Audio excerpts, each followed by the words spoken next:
My friends, this is a really sad day for the gaming industry. Yes, all our concerns were true. Absolutely.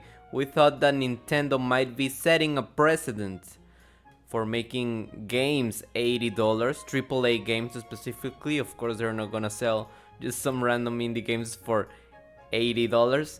But now we have kind of a little bit confirmation in some sort of way that yeah, it's going to be a trend in the gaming industry, and it sucks, honestly.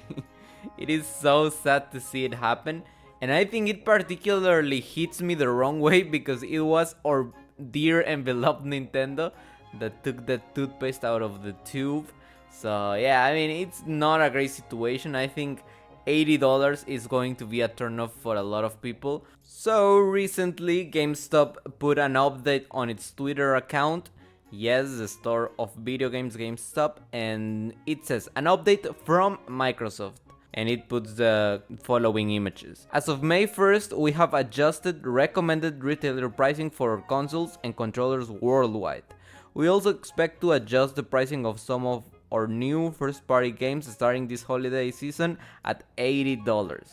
We understand that these changes are challenging and they were made with careful consideration given market conditions and the rising cost of development.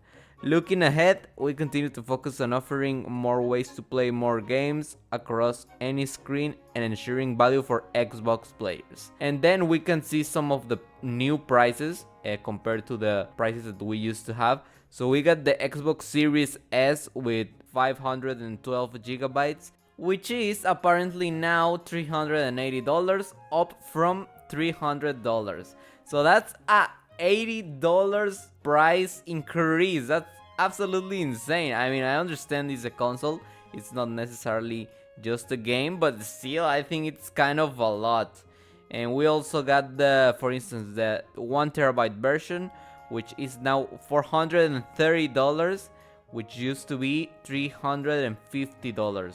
So yeah, again, it's $80 increase. Now there were some things that weren't as bad, like the Xbox Wireless Controller Limited Edition, which is now $90 and it was $80, so that's just a $10 increase for something that you will probably use for several years. So that I don't see it as horrendous, you know, I don't think it's that much, in at least in the controllers. You know what is funny to me? That this tweet is kind of like GameStop just accusing Microsoft of making the prices higher, because the way it's posted on Twitter, it kind of gives up this vibe of, teacher, this classmate didn't do the homework, look at it, say something to him, you know, kind of like throwing Microsoft under the bus. And I honestly love it. Thank you so much, GameStop. I don't know if GameStop is a loved company. I really don't know if gamers are fond of it. In Mexico, we don't got GameStop. We got a similar store which is called Game Planet, but it's absolutely not great.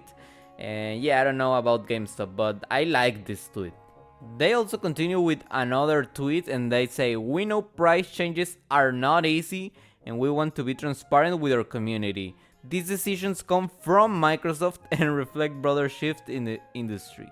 So hey, don't look at me like I am some sort of monster. I am just GameStop selling my good old video games. I just adhere to the norms of the gaming industry. I don't put the rules here, I just play the game. I was absolutely not the responsible for taking the food out of that children. It was Microsoft, not me. Don't look at me that way. You know, nobody really likes snitching and all of that, but this time, just because it's Microsoft, you know what? I respect the snitching. Thank you so much, GameStop. So we already spoke a little bit about the price increases in the hardware of Microsoft, so that means the Xbox, the accessories for it, but unfortunately that's not enough for Microsoft.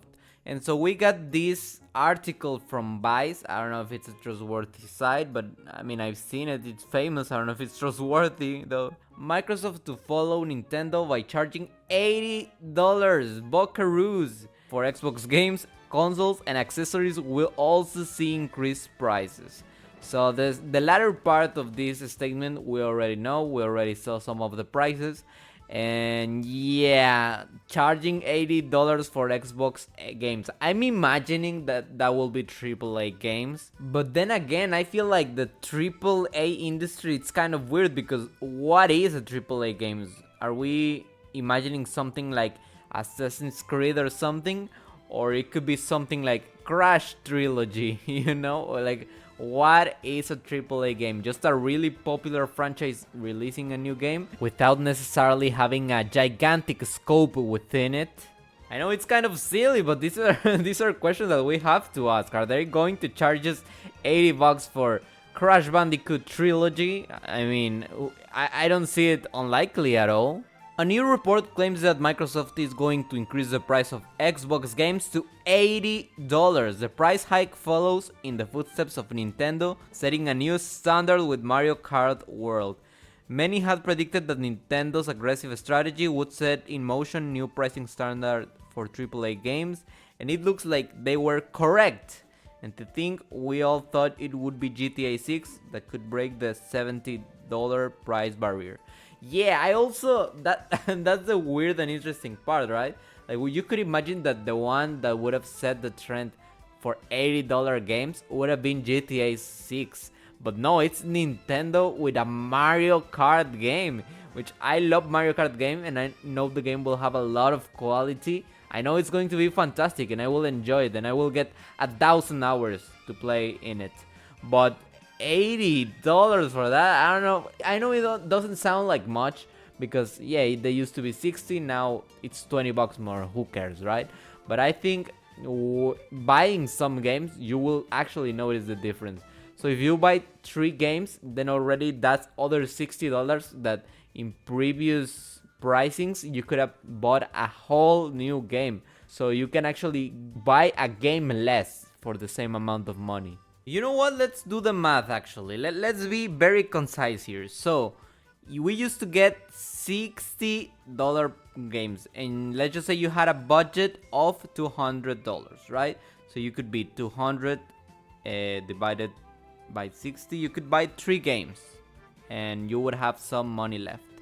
Now $200 would be 2.5 games, so basically 2 games. You can literally buy less games. That's crazy. Now let's do the following. $80 for 3 games equals to $240. Remember that, $240. Now let's go with 60 multiplied by 4. The same amount, $240. With the $60 price tag, you could buy 4 games, and now you can only buy 3. Literally a game less. That is so sad, actually. And what does this mean for gaming? I think it means people will definitely be buying less. I don't think people will make games more important and will suddenly want to pay more for it. I mean, for some games, yes. Like, I think GTA 6 could actually get away with making a $90 game. $100 game. I don't think they will, but they could absolutely do it, and they would still sell like crazy. But yeah, if they want the record breaking sales, they definitely gotta keep it at 80. If they imagine if GTA went crazy and they just go, you know what, we're Rockstar Games, we're cool, we're gonna make it $60. Nah, they absolutely break every single record of all time, literally. That would be absolutely insane. But no, I think they will make it $80, and I think it's fine for a game like GTA 6. I think it's well worth it. Circling back a little bit to the first tweet that we saw from GameStop, it was something like, we understand that these changes are challenging and they were made with careful consideration given market conditions. That is perfectly respectable and understandable. And then they go on to say, and the rising cost of development, which is, I mean, I could do a whole new video about this, because I feel like we're getting in a crazy era where this absolutely disconnected from reality companies, huge companies. They think we want more budget in their games, which for some games might be true. For GTA, for instance, I think we want humongous budget, but a lot of games of the year have been very low, relatively low budget than AAA games, and they are still really amazing experiences. So yeah, this whole rising development costs I don't like this at all. It's not necessary. So yeah, I mean, we'll see how this plays out. I'll definitely make a video about this whole rising costs in development. Like they're rising because you want it. Don't blame us. We don't want your Concords and all of these games that you invest a lot of money on and don't work. Like that's not our problem. But yeah, I just wanted to speak about it and inform a little bit. So thank you so much for watching. Goodbye.